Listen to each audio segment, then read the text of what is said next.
Very good morning to all the participants in this lecture number 5 of the online lecture series organized by the Department of English, Bharati Mahavidyalaya, Kapkari, Jhargram. Myself, Rick Shorkar, Assistant Professor in English of the department, welcoming all the participants in this lecture number 5. I take this occasion, first of all, to express my gratitude to Sri Babulal Mahato, Honorable SDU, as well as important member of the governing body of the college. The Department of English is also thankful to Dr. Devi Prasad Shah, Principal of Bharati Mahavidyalaya, Kapkari, Jhargram, for his unwavering faith in us.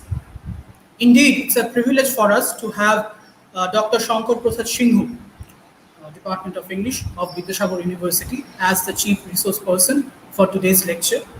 We're really grateful to you, sir. Thanks are also due to Dr. Shomit Kumar Maiti, Departmental Head of Bharati Mahavidyalaya, for organizing this lecture, and also to other members of the department, Lokikanta Chatterjee, Tanmay Sarkar, and Mr. Shubhankar Acharya. Today's topic is about something which is quite important in the sense that we all recognize the fact that English is a global language and it is being seen as a token of cultural reform. And the institutionalization of English, both in the Indian and the British concepts, is something which is going to be discussed today into this lecture.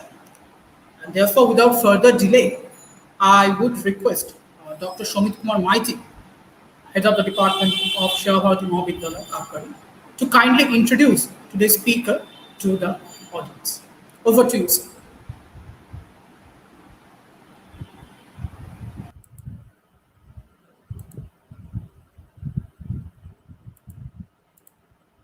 Thank you. Good morning, everyone.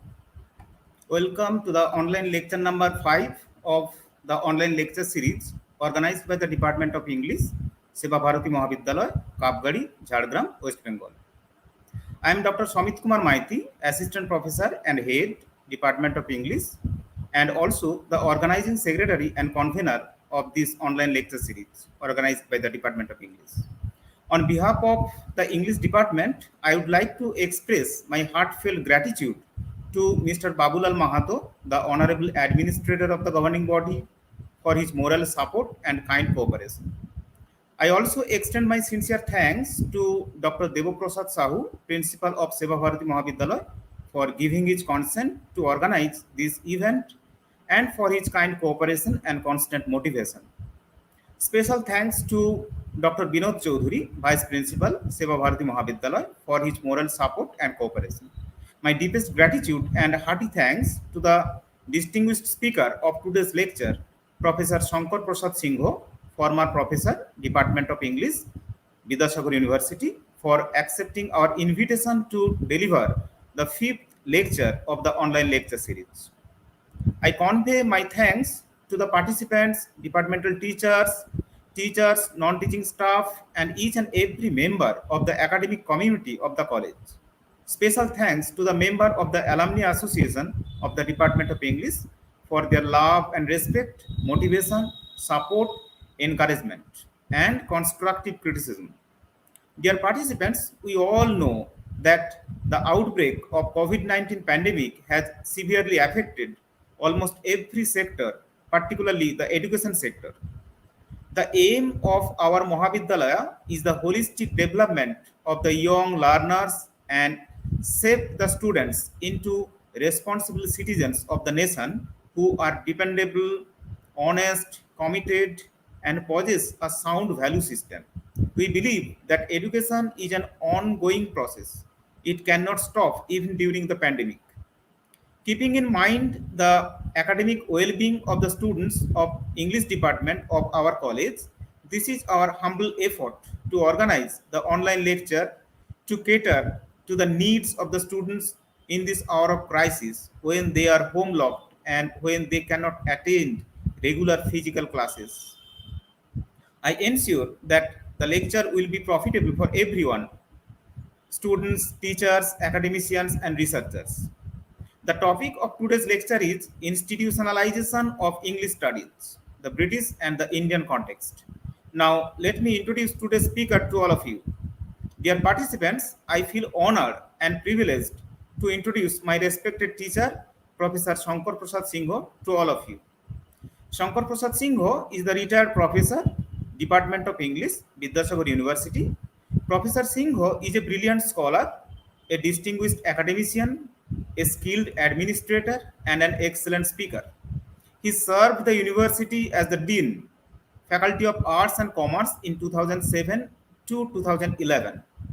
He had also been the coordinator of SAP DRS program of the Department of English, a Commonwealth visiting fellow at King's College, London in 2002 and 3.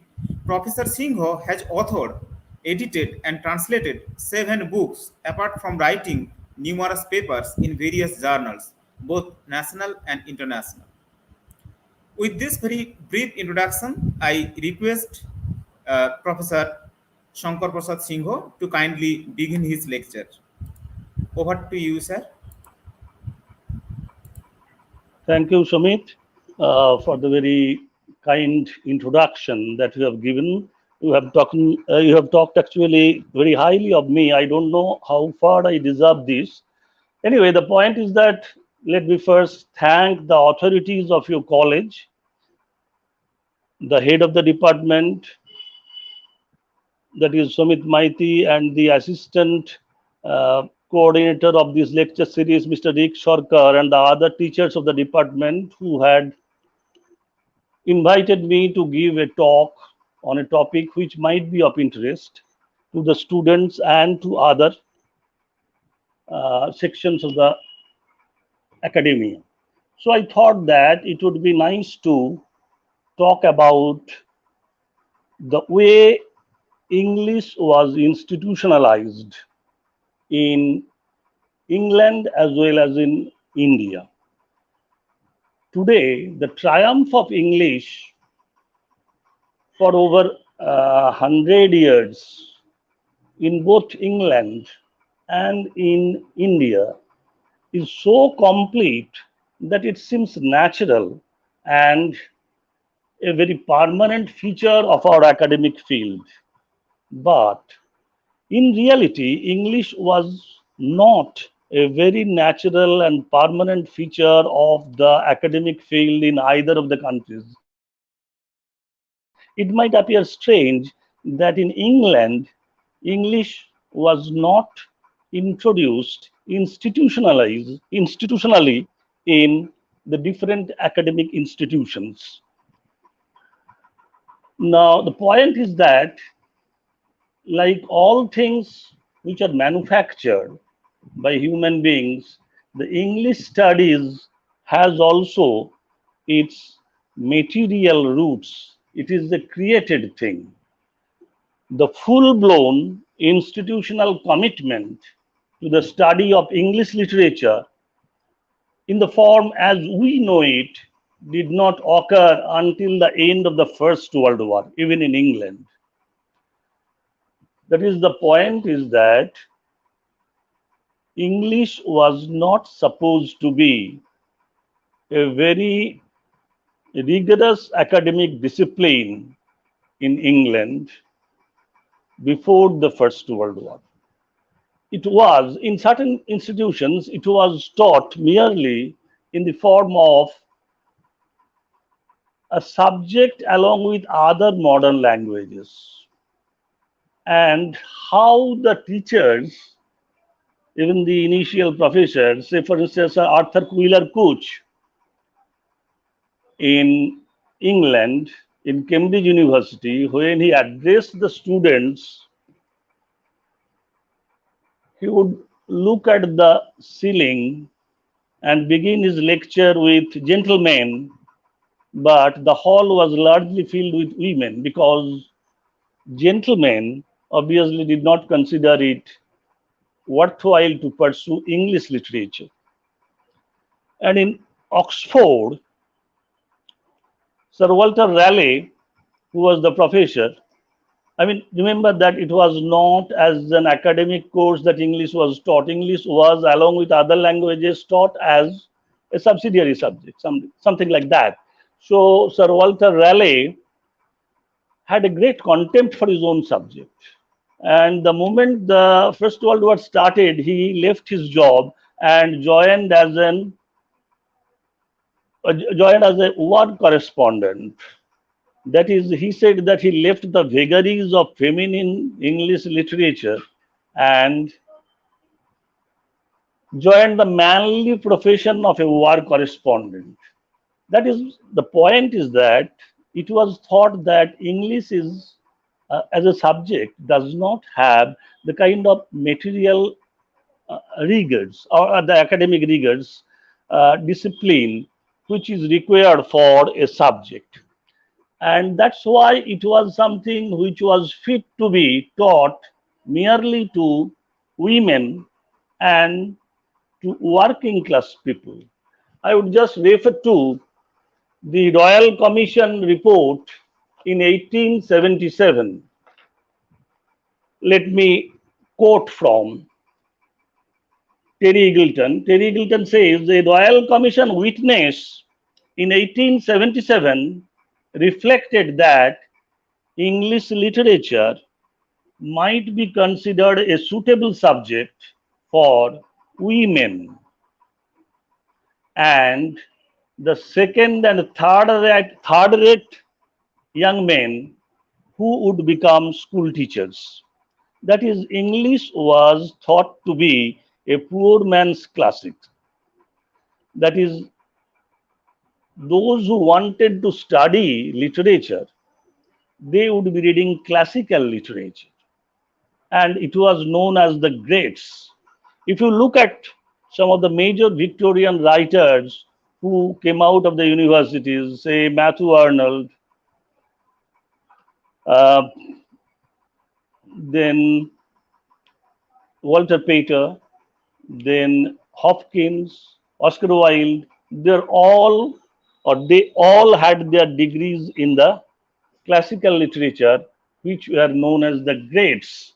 And another competitor for English literature was philology, because I mean, philology and the greats, classical literature, these were the major subjects which pushed out English literature. Now, it was because of the First World War. Remember that I pointed out that it has a material root, that is, the study of English in the British universities had a material root. It was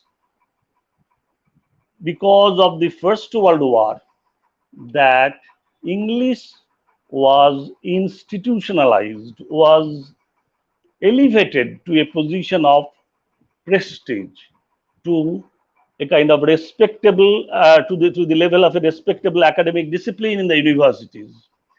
To be more precise, it started really in 1917.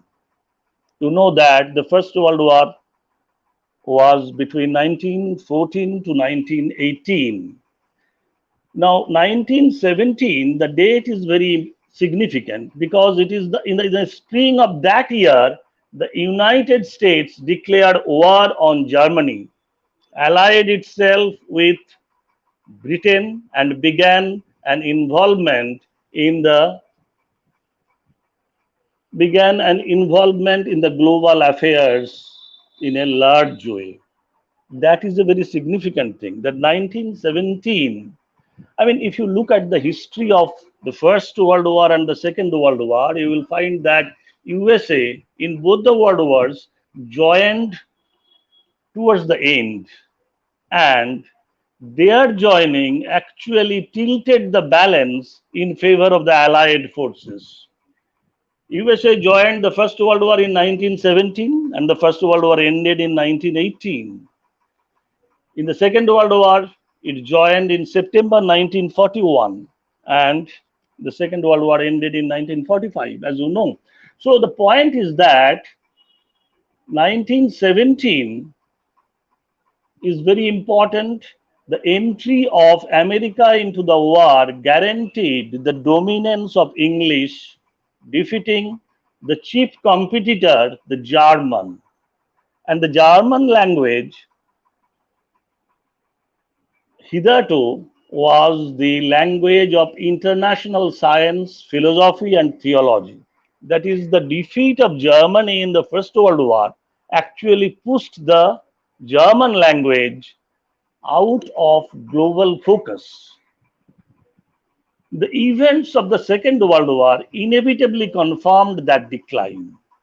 That is, the First World War pushed Germany out of focus, the German language was pushed out of focus, and the position was confirmed by the outcome of the Second World War.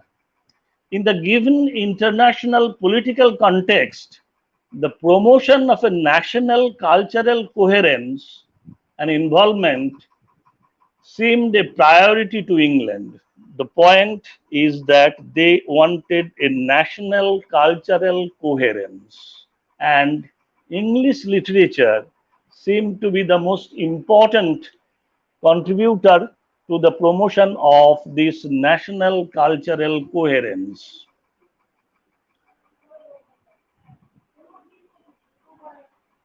The study of English literature therefore appeared the most appropriate instrument for that purpose. F.L. Lucas puts it very succinctly.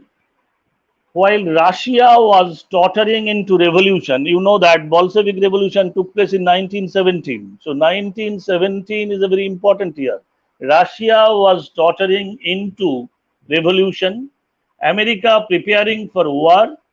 At Cambridge, members of the Senate met to debate the formation of an English tripos. This is by F.L. Lucas, quoted in The Moment of Scrutiny. Scrutiny, you know, is the famous journal edited by F.R. Leavish.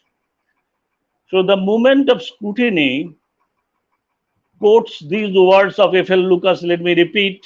While Russia was tottering into revolution and America preparing for war, at Cambridge, members of the Senate met to debate the formation of an English tripos. So the necessity was the promotion of national cultural coherence. Now, this national cultural coherence can be bolstered, can be consolidated by the study of literature. I mean, literature and education, as you know, these are very important ideological state apparatuses, as Althusser called it. So, ideological state apparatus, as ideological state apparatus, the study of English language actually helped the country to consolidate and promote a sense of cultural coherence. I mean, if you look at the syllabus of the ICS examination at that time, you will find that ICS examination consisted of a paper on English literature which had 1000 marks. Now, what was the purpose? The purpose simply was that the young gentlemen who will be coming to the colonies, say for instance, a colony like India, to rule the colonies, they will come with a sense of pride in their own culture, in their own literature. Now, that is best served by the study of English literature. I mean, let me just quote a sentence from Macaulay. Macaulay stated that, I mean, Macaulay was very honest in admitting that he had not read either Persian or Sanskrit, but he was quite sure that a single shelf in a good European library is worth all the knowledge of Arabia and India. Now, look at the kind of pride, the kind of arrogance, the kind of cultural superiority of the country, which is injected into the mind of these young administrators when they came to rule the colonies. If you look at the character of Ronnie Hislop in, say, A Passage to India, if you have read the novel, you will find that Ronnie Hislop, when he came to rule in Chandrapur, his mother, Mrs. Moore, also came. Mrs. Moore could not believe that it was the same Ronnie who had studied at Oxford. I mean, the attitude of the young man when he was a student at Oxford and the attitude of the young man when he came to rule in the colony, that changed. It is because of this sense of national pride which is injected. So, English was supposed to be very important. And it is for this that in 1919, just 2 years after the decision to establish an English school at Cambridge, the Board of Education appointed a committee to examine the teaching of English in England. So in 1917, the Senate of Cambridge, Senate is equivalent to what is called the court in our university, in Vidyasagar University, the court and the executive council. So similarly, in Calcutta, this is Senate and syndicate. So the Senate in Cambridge decided to introduce a tripos in English, and 2 years after that, in 1919, the government established or instituted a committee to examine the teaching of English in England. The committee's chairman was Henry Newbolt. So in 1919, the committee was formed under the chairmanship of Sir Henry Newbolt. Now, Henry Newbolt was a barrister of reputation and a minor jingoist poet. I mean, jingoist in the sense that always speaking in terms of the superiority of his own country, superiority of his own culture. And I would just refer to one of his famous poems, I mean, because of which he has become, in a sense, immortal in England. The name of the poem is Vitae Lampada. Vitae, Vitailampada. Vitae Lampada was published in 1898. Vitae Lampada means the torch of life. Let me just tell in brief about the poem. It's a poem of 3 stanzas. In the first stanza, let me first tell that it's a poem about the public school ethos. Public school ethos and the pluck of the schoolboys, how they are imbued with the spirit of national pride and how they think of their motherland, how they try to fight for the motherland at any cost. This is the spirit of that poem. The first stanza is set in a cricket field. The situation is like this, that the day is coming to close and the light is dying out, and the winnings, I mean the school, the public school has to score 10 runs. The last batsman is on the crease and the pitch is bumpy. It is getting dark and the batsman was feeling nervous. Suddenly, the captain came in and the captain patted on the back and told the batsman, play up, play the game. So this is quoted in various contexts. Play up, play the game. The second stanza is set in the battlefield, the sands of the battlefield. Probably it is written with the battle at Khartoum, where General Gordon died. General Gordon became the national hero. If you read Eminent Victorians, you will find, apart from Florence Nightingale, there's a chapter on General Gordon. So the situation is like this, that the English side is going to lose and the general is wounded. The sands of the desert are sodden red with blood. and the young captain was nervous, and then suddenly it buzzed into his ears those words, play up, play the game. So the teaching that he, or the spirit that was inculcated in him in the school, that is reminded to him in the point of crisis, and he decided to fight to the last.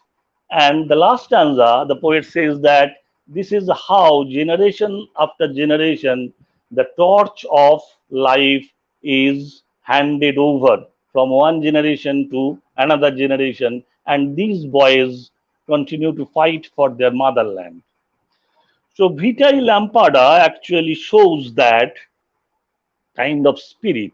And you will find a large number of books that have been written now on this issue. Some of the major works I would just refer to Martin Green's book, Dreams of Adventure, Deeds of Empire. So the adventure of the boys ultimately led them to acts of setting up the empire. Joseph Bristow has written a book which is called Empire Boys. How the boys actually were, how their mind was infused with this spirit of patriotism, this spirit of superiority of their own culture. And that is done through the study of English literature. The I have quoted this poem, or I have referred to this poem only to establish the pervasive influence of this poem in that late 19th century. As I told you that the poem was written in 1898.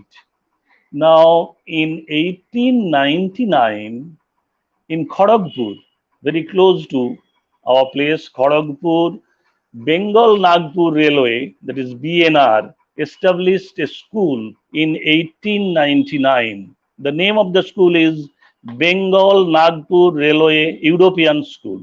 Bengal Nagpur Railway European School. It was the name of the school at that time. Now the name of the school is Railway Mixed Higher Secondary School.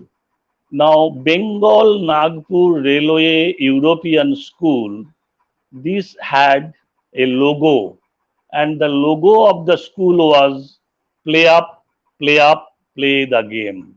Say, for instance, the logo of Calcutta University is advancement of learning. So, logo actually shows the kind of ethos that it represents.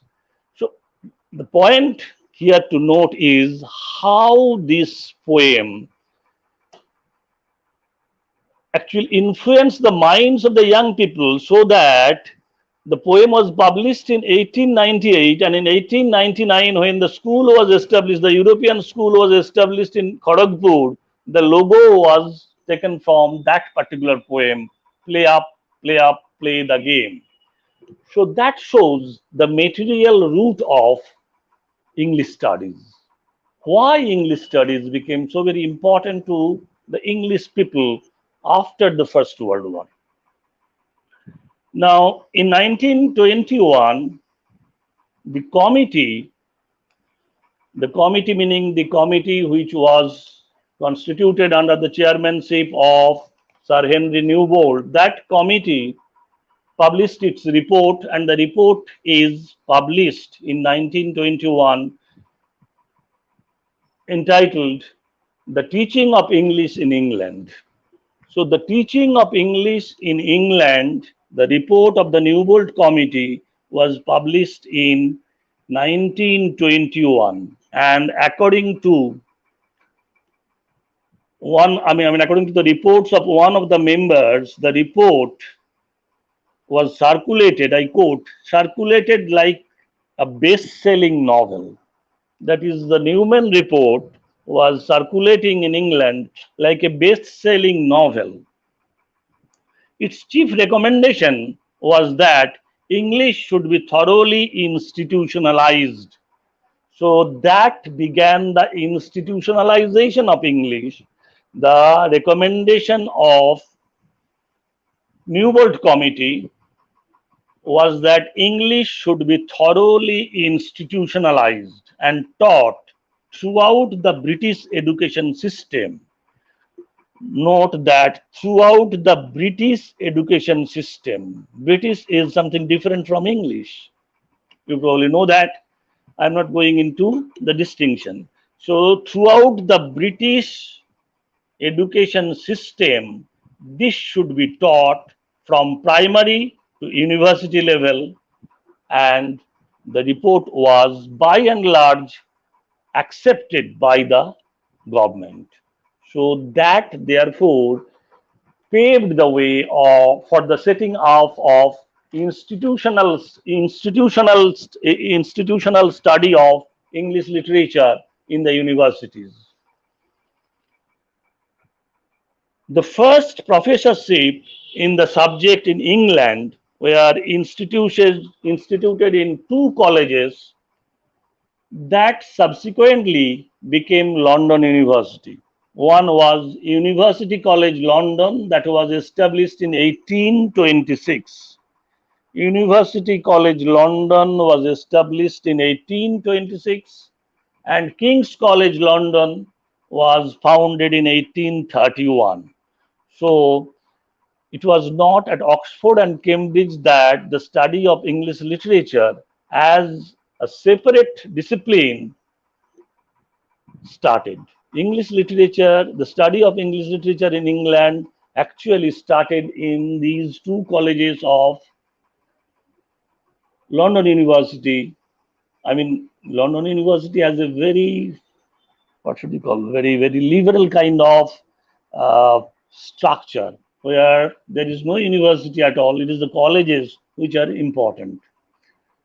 University College London, established in 1826, and King's College in 1831.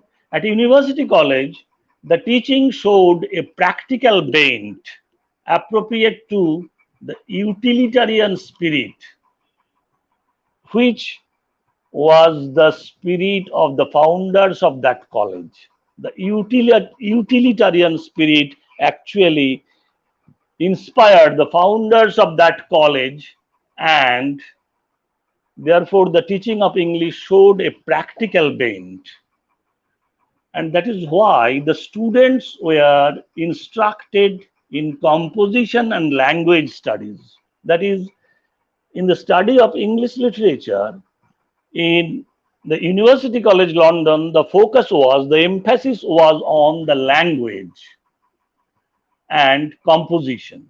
And the chair of the professor, which was instituted in University College London, the chair had the title, I quote, English, the professor of English language and literature.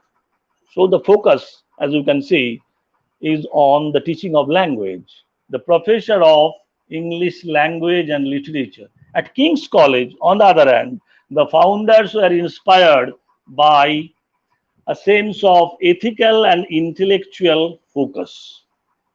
And quite logically, at King's College, the emphasis was on moral matters in keeping with the evangelical spirit of the founders of the college. And the students were directed to study literature along with other social sciences. And therefore, the chair had the title of the professor of English literature and history. So look at the difference in approach. In University College, the chair of the professor was chair of English language and literature. And at University College, the chair was at a King's College, the chair was chair of English literature and history. Both chairs were occupied in turn by Reverend Thomas Dale, Reverend, obviously a churchman, Reverend Thomas Dale, who thus has the distinction of being the first professor of English in the history of England. it took rather longer for English to penetrate the bastions of Oxford and Cambridge, as I have already pointed out that it took rather long for Oxford and Cambridge to introduce courses on English literature. As both a critical and teaching program, it really flourished after the First World War. Once again, I quote Terry Gilton. I quote, English literature rode to power on the back of wartime nationalism. Once again, let me repeat, English literature rode to power on the back of wartime nationalism. So it is for the promotion of a nationalist spirit that the study of English literature was institutionalized in England. Uh, Initially, as I have pointed out already, let me once again refer to a few uh, situations. In the early 1920s, it was unclear why English was to be studied at all, why English literature is worth studying at all. That is, English was introduced, but not very good people from, or good young men, or academically brilliant young men joined the course, and it was unclear why English was worth studying at all. I mean, the general impression was that an English young boy or girl, an English student will naturally read a few English poems, naturally read a few English novels.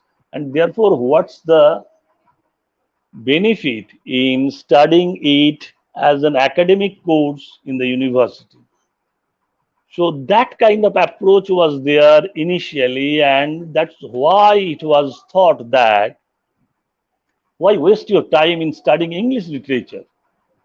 But by the early 1930s, the situation changed dramatically.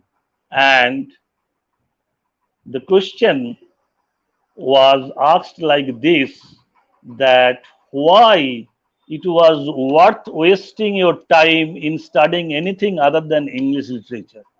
So initially, the situation was like this, that why waste your time in studying English literature? But gradually, the situation changed so dramatically that the question rose, why waste your time in studying anything other than English literature? So, as a discipline, English was introduced initially not in the technological institutes, in the working men's colleges, and in the extension lecture circuits. But then it burst into the citadels of higher learning and most, what should we call, most well-known universities like Oxford and Cambridge. So that shows how the study of English literature was institutionalized in England. Now, about the study of English literature, I would like to point out one thing which is relevant even to us today. If we look at the institution of the chair of professor in King's College and the institution of the chair of professor of English in the University College, you will find that there is a paradox. That is, should we learn literature on the plank of language, or should we learn literature on the plank of history and social sciences? That is a kind of a paradox from the beginning in the study of English literature. As we have already seen that at the University College, literature depended on the prop of language, while at King's College, it was anchored on history. The paradox and contradictions became all the more apparent since the 1960s. So the paradox in the study of English literature was there from the beginning. And this paradox became all the more apparent in the 1960s. In the 1960s, with the development of cross-disciplinary studies. Cross-disciplinary studies like, say, linguistics, semiotics, media studies, women studies,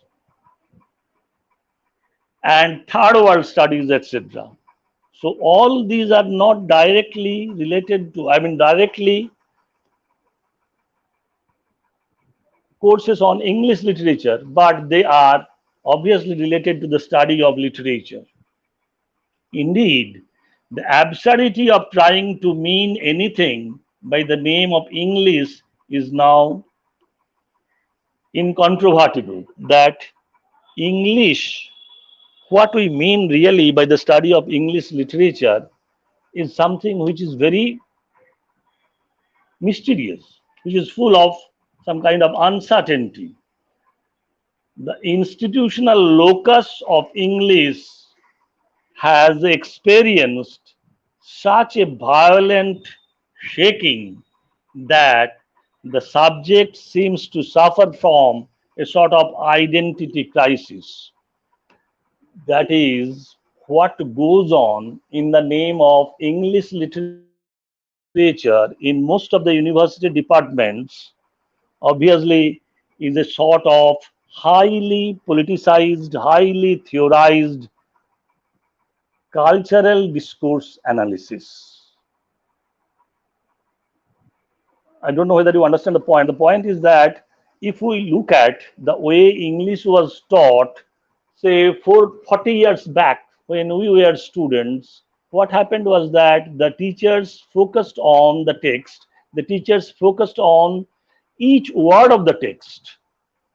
But today, we begin with the text, but go into discussing the text from different perspectives. And it's a kind of theorized discourse analysis on the subject, which loses sight of the text ultimately.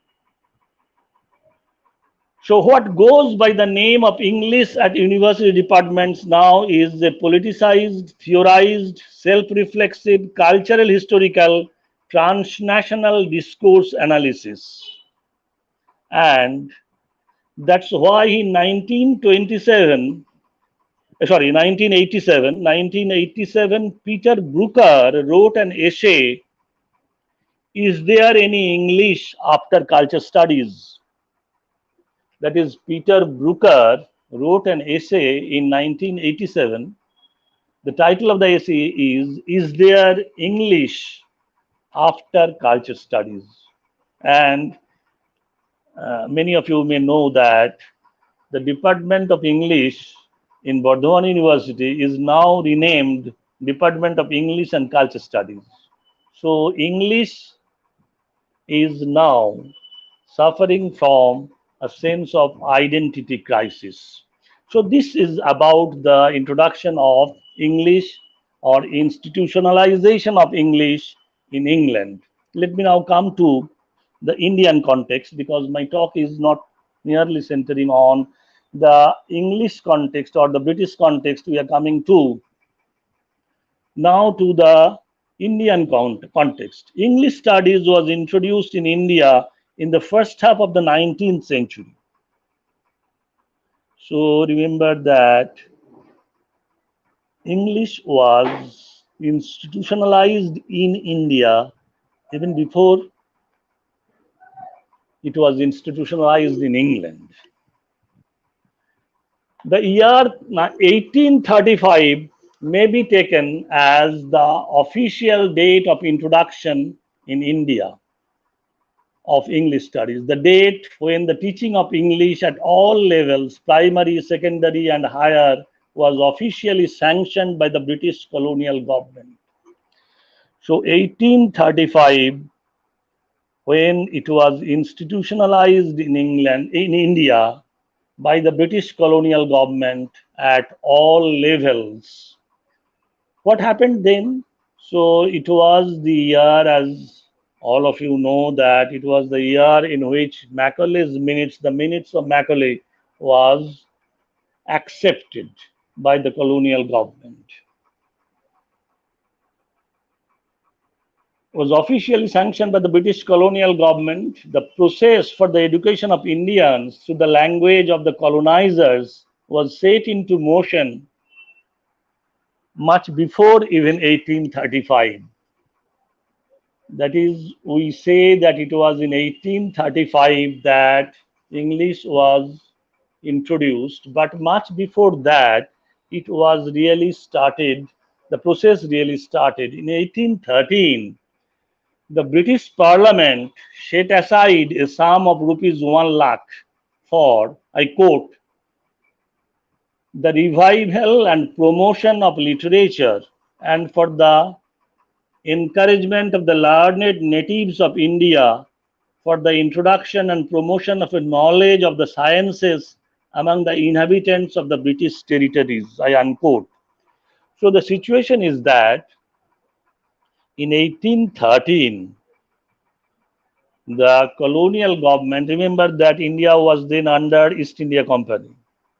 So the colonial government set aside, British Parliament actually set aside a sum of rupees 1 lakh for the teaching of the learned natives of India and for the introduction and promotion of the knowledge of the sciences among the inhabitants of India. Now, the question or the debate that started was how this money is to be spent, what are the subjects to be taught, and through which medium. A group of British administrators, they were in favor of teaching Oriental subjects through the medium of Sanskrit and Persian, and they were known as Orientalists. The most important names among the Orientalists were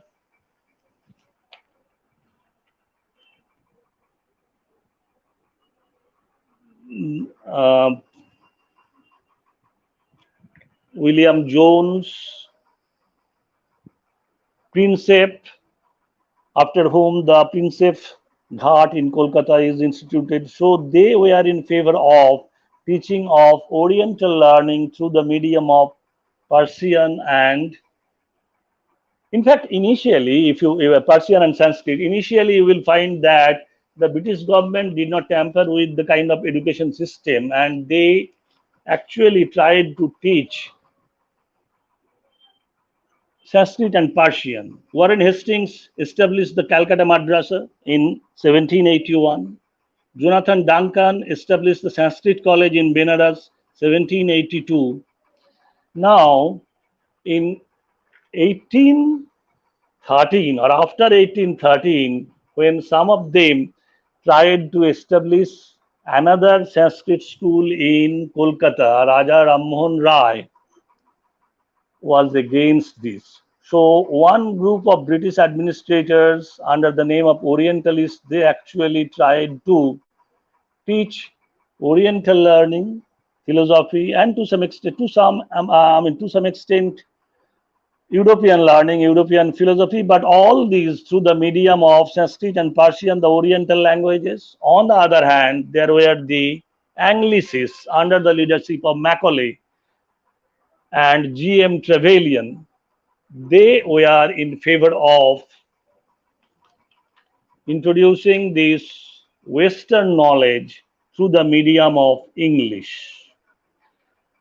They advocated the study of English literature and European sciences through the medium of English. And they wanted to establish schools and colleges for the study of English, as well as the setting up of institutional bodies for the formation of educational policies on behalf of the colonial government. It can be said that the new educational policy of 1835, so the debate continued, but ultimately the balance was tilted in favor of Macaulay through a letter written by Raja Ram Mohan Rai. Now, Remember that Raja Ram Mohan Rai was well read in Sanskrit, Persian, and other Oriental languages, Oriental philosophy, and religion. But he studied English at his own initiative and learnt English very well. So Raja Ram Mohan Rai wrote a letter to Lord Amherst in 1823. That is, the point is that the debate started after the allocation of a sum of rupees 1 lakh. How the money is to be spent, that was a point of debate between the Anglicists and the Orientalists.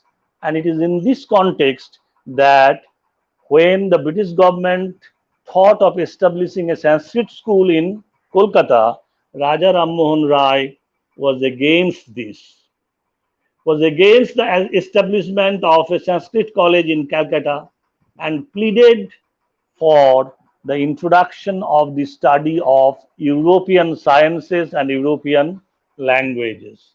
I am quoting from this letter that was written on 11th December 1823.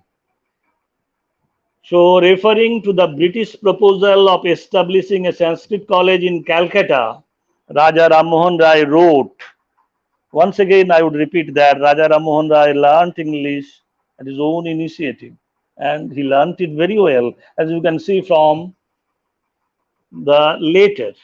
I am quoting from his letter. When this seminary of learning was proposed, that is, this college or school, that is Sanskrit college or school, whatever it was to be set up in Kolkata, he is referring to that. When the seminary of learning was proposed, we understand that the government in England had ordered a considerable sum of money to be annually devoted to the instruction of its Indian subjects. I have referred to the fact that rupees 1 lakh was allocated for the education of the Indians. So he is pointing out that we were filled with sanguine hope that this sum would be laid out in employing European gentlemen of talent and education to instruct the natives of India in mathematics. Note about the subjects. He says that European gentlemen of talent and education, they will be appointed as teachers to teach the natives of India mathematics, natural philosophy, chemistry. Natural philosophy obviously refer to natural sciences, natural philosophy, chemistry, anatomy, and other useful sciences which the natives of Europe have carried to a degree of perfection that has raised them above the inhabitants of other parts of the world. That is, Raja Ram Mohan Rai therefore pleaded for the institutionalization of English, but English as the medium, he did not remember that he did not plead for the study of English literature only. He pleaded for the study of the natural sciences, which have elevated the European nations above other nations in the world. So, those subjects are to be taught through the medium of English, and for that, as he says, for that, students, young men who are men of talent and education, they would be employed as teachers in India. That is what he wanted. And it was this letter of Raja Ram Mohan Rai which tilted the balance in favor of English education. So the Orientalists were pushed to the background and the Anglicists under the leadership of Macaulay, they won the game, and English education was to be instituted in India. But remember that the agenda of Macaulay and the agenda of Raja Ram Mohan was entirely different, though both of them pleaded for English education. Raja Ram Mohan obviously wanted the Indians to learn the modern sciences which the Europeans had carried to a point of perfection, and which have to elevated them to a level when the other nations cannot reach them. Macaulay, on the other hand, only wanted to create a class of men who may be the interpreters between us and the millions whom we govern. So Macaulay's interest was to create a class of people who will be interpreters between the natives and the English, that is the governed and the governor. So those who are governing and those who are being governed, there should be a kind of there should be a kind of bridge between them. And this class of people who will be taught in English, they will be the interpreters to bridge the gap between the ruler and the ruled. So he said that we want to form a class of people, Indians in blood and color, but English in taste, in opinion, in morals, and in intellect. So Indians in color and blood, but English in taste, in opinion, in morals, and in intellect. This will result in a kind of cultural hegemonization, ultimately to perpetuate the empire in India. So that was the agenda of Macaulay, and Raja Ram Mohan wanted, on the other hand, something different. He wanted the Indians to be taught in the European sciences. So Raja Ram Mohan therefore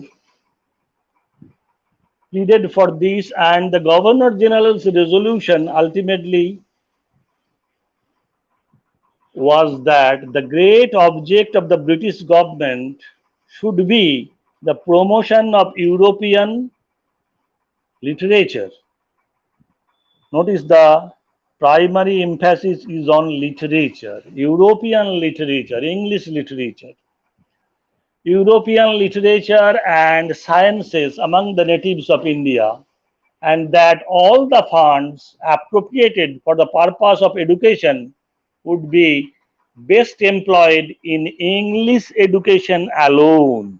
So that was the resolution of the Governor General, that all the fund appropriated for the education of the natives should be spent on English education alone.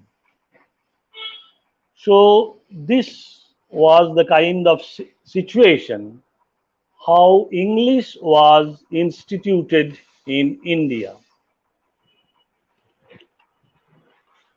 And you will find that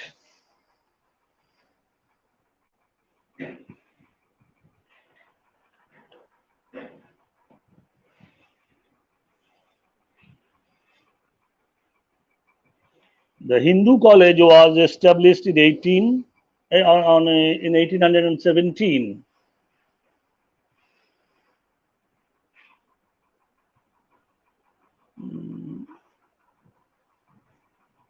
Raja Rammohan Rai established an association to promote the European learning and sciences in 1816.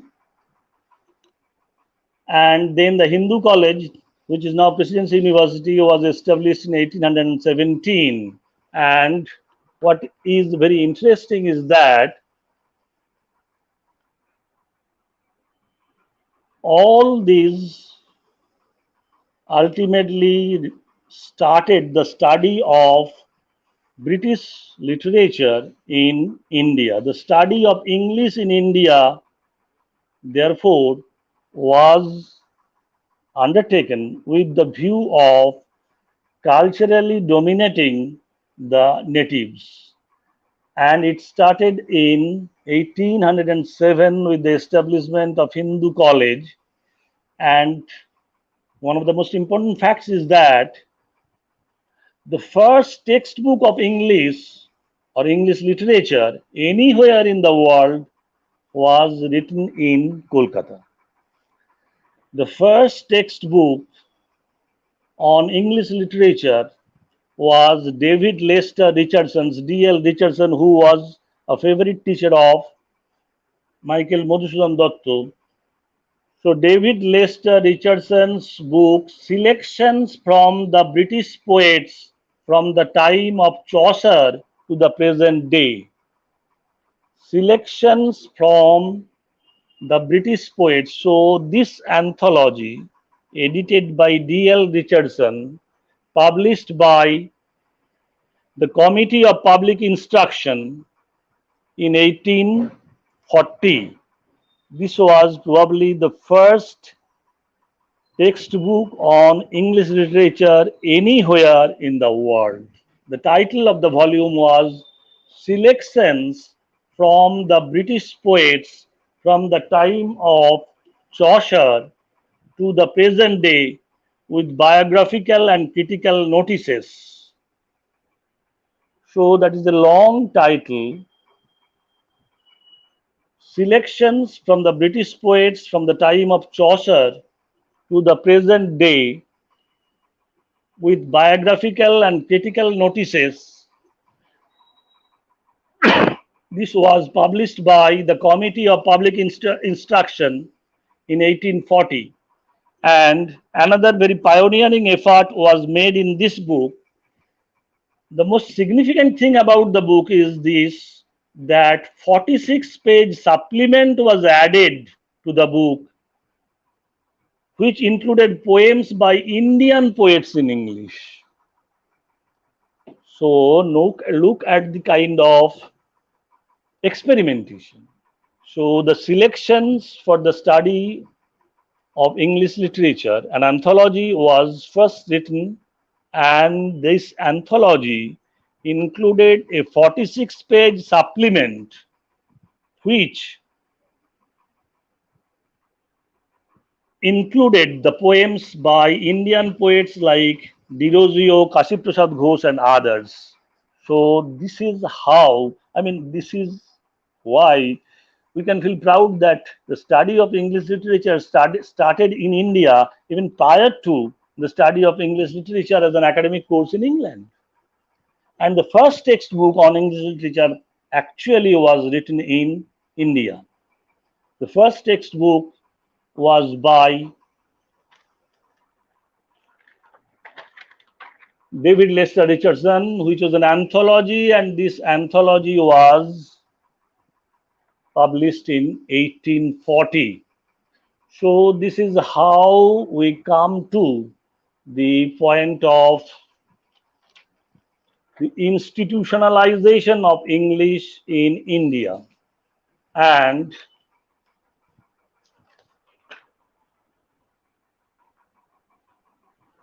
how it spread. That was because of the, it began like this, and then it spread actually was in 1854. On 9th July 1854, Sir Charles Wood, President of the Board of Control of the East India Company. Remember that until 1858, India was under the rule of the East India Company. After the Battle of Plassey, obviously in 1757, the company was the ruler, and the company got the revenue rights in Bengal, and the company's position was consolidated. And in 1854, Charles Wood, President of the Board of Control of East India Company and Secretary of the State of India, wrote a report to the Court of Directors of the company, which is known as Wood's Dispatch. So, Sir Charles Wood, President of the Board of Control of the East India Company and in charge of the State of India, wrote a report which was sent to the Board of Directors of the company, which is known as the Wood's Dispatch. And this dispatch ultimately was sent back to Lord Dalhousie, the Governor General of India. It was as a result of this dispatch that in 1857, three universities were established in the three presidencies of India: Calcutta, Bombay, and Madras. So, Sir Charles Wood actually recommended the establishment of three universities in the three presidencies of the colonial government. So, accordingly, in 1857, three universities were established: Calcutta, Bombay, and Madras. After the Sepoy Mutiny in 1858, India came directly under the control of the Queen of England. And by the end of the 19th century, the Punjab University and Allahabad universities were established. The Punjab University obviously here refers to Lahore University because it was undivided India, and with the spread of colleges and the increase of universities, the importance of English was rising. And by the early 20th century, English was formally established as the official and academic language of India. So, institutionalization of English, therefore, became complete by the early 20th century, because with the spread of the colleges and universities, uh, in our town, Midnapur College was established in 1873. The university was in 1857, and Midnapur College was just 16 years after the establishment of Calcutta University. And at that time, nearly 70 colleges were established in India. That is by 1873. So, by the first half of the 19th century, a large number of colleges have been established, and with the spread of colleges and the increase in the universities, the importance of English rose, and in the early 20th century, English was formally established as the official and academic language of India. And notice, even with the increase in the nationalist movement, that is, as the nationalist movement gained strength in India, an anti British sentiment emerged. But strangely enough, the fate of English studies did not suffer very much. My point is that with the fight for independence and the spread of nationalist feelings, anti British feelings, sentiments were gaining ground, but the fate of English studies did not suffer much in India. And by 1928, a reasonably influential English press and a test for English publications had been created. So by 1828, we had an English press, an influential English press, and the test for English publications. Although, what was the first English text written by an Indian until until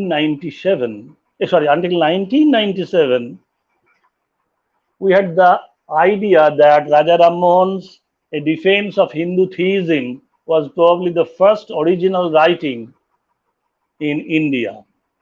If you look at history of Indian writing in English by Iyengar or by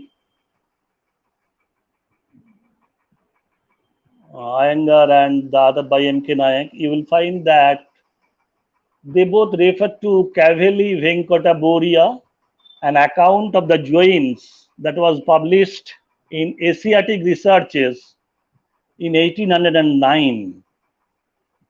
That is referred to as the first Indian writing in English. I say that by 1828, a test for English writing was created.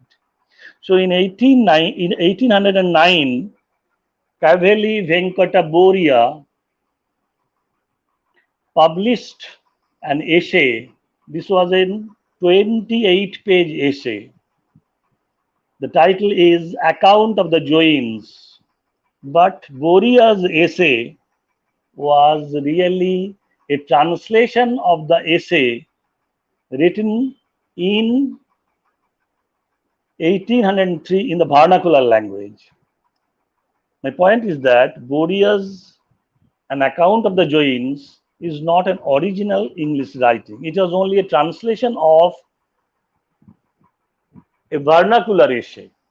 And that's why M.K. Nayak says that the first Indian writing in English, the first original Indian writing in English was by Raja Ram Mohan Rai, A Defense of Hindu Theism, 1817. But the situation actually has changed in 1997 with the publication of, with the discovery of a publication rather, not just the publication, discovery of the publication of a book. The title of the book is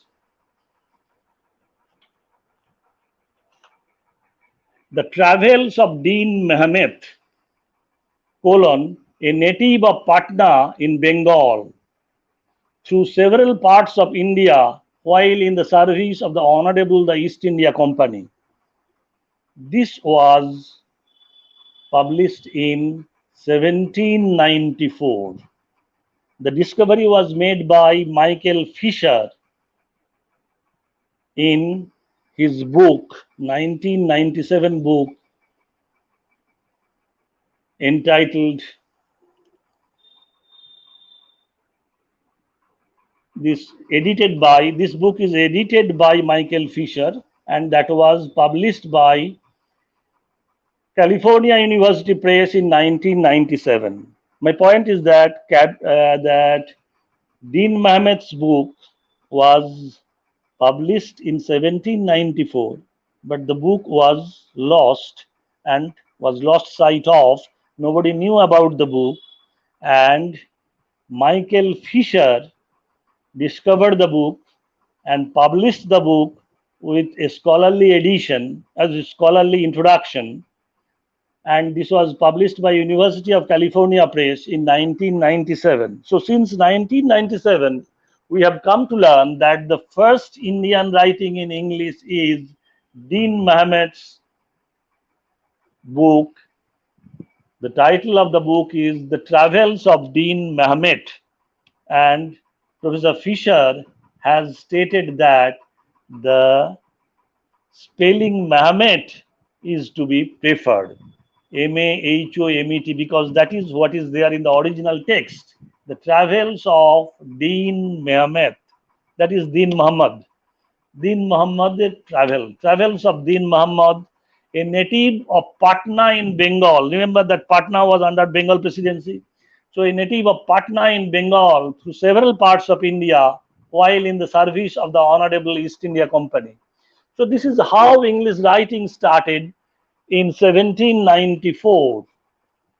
But it was, we did not know about it, and we knew about Raja Ram Mohan Rai's A Defense of Hindu Theism, and gradually, as we state that a test was created for Indian writing in English, we come to learn about different texts like, say,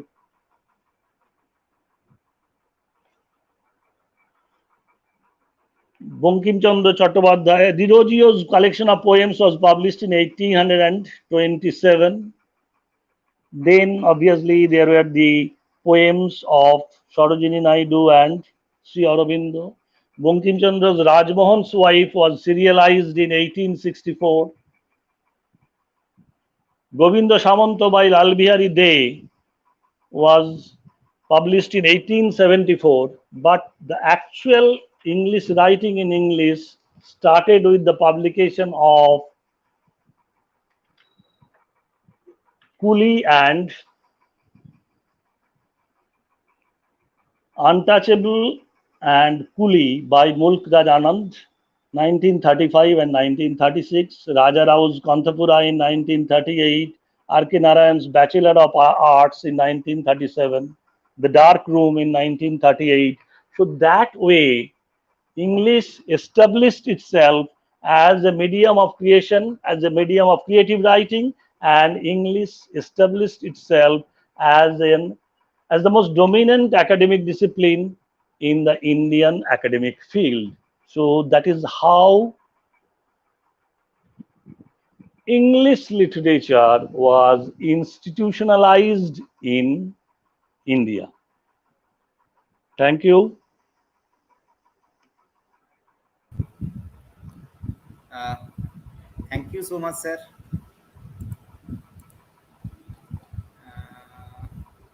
Thank you, sir, for your informative, analytical, and highly resourceful and wonderful presentation. Your Not discussion, very wonderful. I was slightly moving here and there.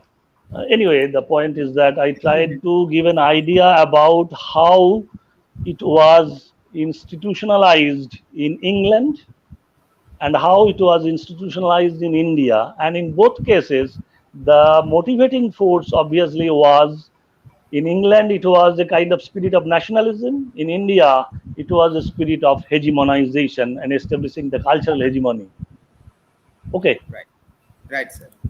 Now, your discussion highlighted how the institutionalization of English studies in England was heavily influenced by the material conditions in the early part of the 20th century. Literature, as we know, is an important state apparatus to propagate the cultural and ideological values. English studies in England started to become a respectable academic activity during the first half of 20th century, particularly during the First World War, when there was an urgent need to produce national cultural coherence and national pride and sense of superiority of the British national culture. You remarkably traced the evolution of English studies in India and how English studies was institutionalized in India. You pointed out the year 1835 as the important age because in that very particular age, the colonial British government accepted and implemented the recommendations of Macaulay's Minute. You also discussed the political and cultural debate between the Orientalists and Anglicists over the medium of teaching in English, uh, medium of teaching in India. You made a clinical analysis of the historical, political, and cultural factors that gradually paved the way for the institutionalization of English studies in England as well as in India. Now, sir, your discussion Hmm. was highly thought provoking, and that is why my fellow colleague, Mr. Rick Sarkar, has some queries. Uh, Okay, okay. Welcome. just sir, look at the screen. I have put his question on the screen.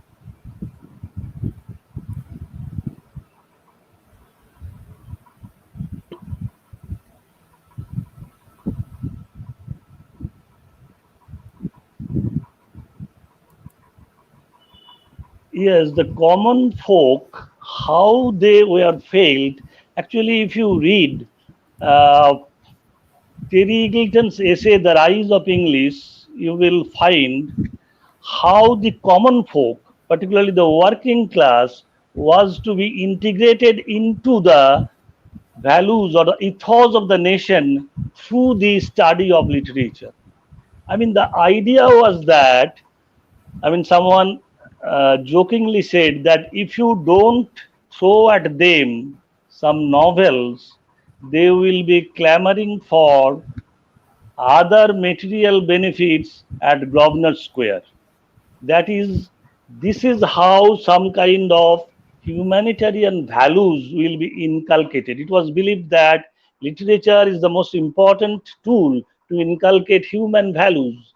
And this is a point that has been made unabashingly by Matthew Arnold, even in his Culture and Anarchy. How the working class is to be incorporated into the ethos of the middle class, because the aristocracy, as their influence was waning away, and as they have to be removed, the middle class has to be placed into the into the position of power. But the middle class has to garner the support of the working class. So in garnering the support of the working class, English literature proved a very important tool. And you will notice that English literature first was taught in mechanical institutions, in women's education centers, etc., etc. And that is how the unprivileged section of the society, they were integrated into the social fabric.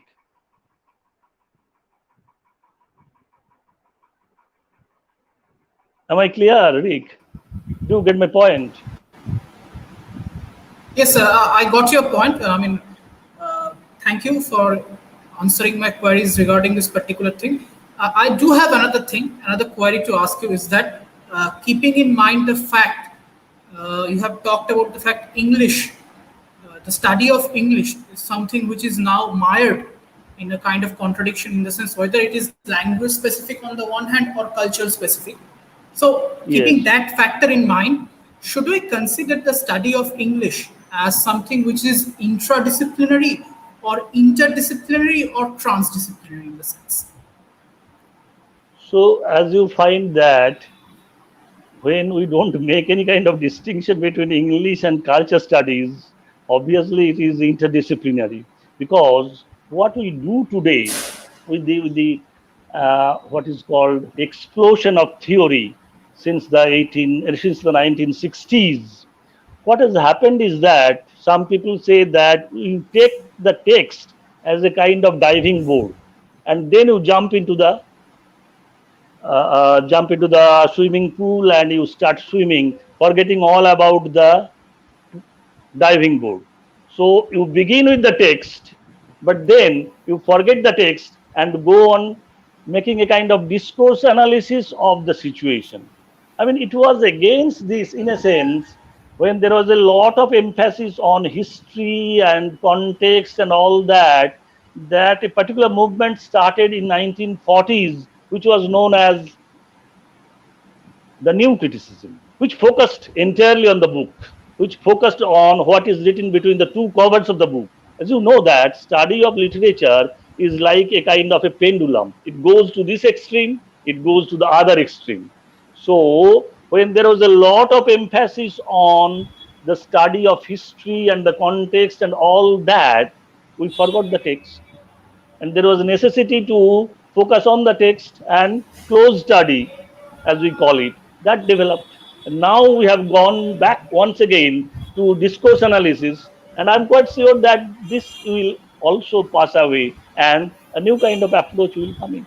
So this is something that continually occurs in any discipline, that the focus shifted from one place to another. Thank you, sir. Thank you. uh, i- i- uh, the former teachers, our teachers, they would always focus on the text. I mean, they would try to analyze one particular word. I remember when, say, McFlegno was taught to us, so how the teacher tried to explain one particular sentence, and a whole class was spent on that.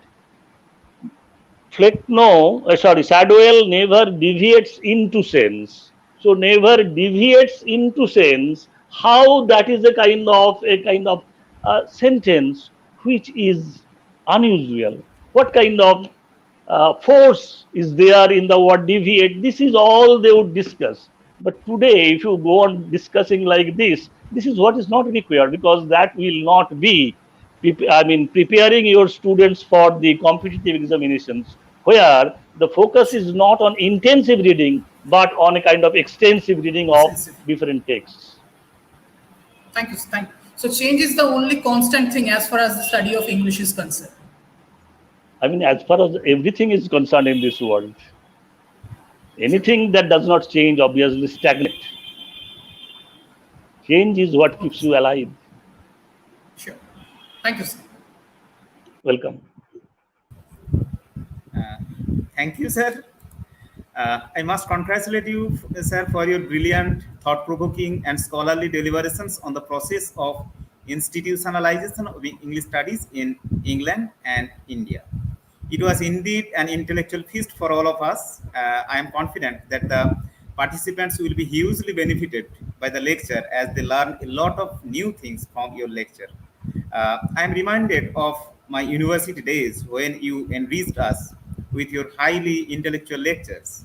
You still remain as intellectually sharp as you were in university days. I pray to the Almighty, God Almighty, to keep you healthy, happy, and intellectually productive. Thank you, sir. Now I Thank you, express my Sumit. Malo. Yes. Now I express my sincere thanks to all the participants who chose to be live with us with great interest and made this lecture a grand success. Thank you, sir. Thank you all. Now I request Mr. Rick Sorkar, Assistant Professor of the Department of English, to formally propose the vote of thanks. Thank you, Dr. Shomit Kumar Maiti, for giving me the opportunity to offer the vote of thanks on this auspicious occasion. I take this opportunity, first of all, to express my gratitude to Sri Babulal Mahato, Honorable SDO, Administrator, as well as important member of the governing body. The Department of English is also grateful to Dr. Devi Prasad Shah, Principal of Shivaharati Mahavidyalaya, Kapkari Jhargram, as well as to the Vice Principal of the college, Dr. Binod Chaudhuri, for his words of inspiration. We're really privileged to have Dr. Shankar Prasad Singha, former professor of the Department of English of Vidyasagar University. Indeed, it was a thought-provoking and thoroughly informative discussion. Thanks are also due to Dr. Shomit Kumar Maiti for being the organizer of this web lecture, and also to the other teachers of the department, Lokhikanto Chatterjee, Tanmay Sarkar, and Shubhankar Acharya. And finally, to the research scholars and the dear students for participating in this web lecture in order to make it a grand success. Thank you. Thank you, sir. Thank you. Thank you. Okay, then. Thank you. Thank you. So, should we